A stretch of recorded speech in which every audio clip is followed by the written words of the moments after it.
दुनिया का सबसे भारी जनाजा किसी अमीर का नहीं, किसी बादशाह का नहीं। सबसे भारी जनाजा होता है एक बाप के कंधों पर उसके मासूम बच्चे का।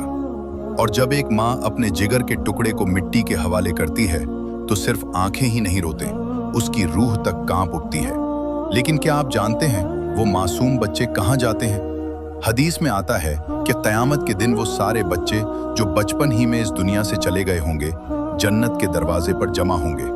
फरिश्ते कहेंगे, ए अल्लाह के प्यारे बंदो, जन्नत में दाखिल हो जाओ। लेकिन वो बच्चे वहीं रुक जाएंगे, उनकी आंखों से आंसू बह रहे होंगे और वो कहेंगे, नहीं, हम उस वक्त तक अंदर नहीं जाएंगे जब तक हमारी अम्मी और हमारे अब्बू हमारे साथ ना आ जाएं। फिर अल्लाह ताला फरमाएगा, इन बच्चों की जिद पूरी करो और उनके सब्र करने वाले माँ बाप को उनके हाथों में हाथ देकर जन्नत में दाखिल कर दो।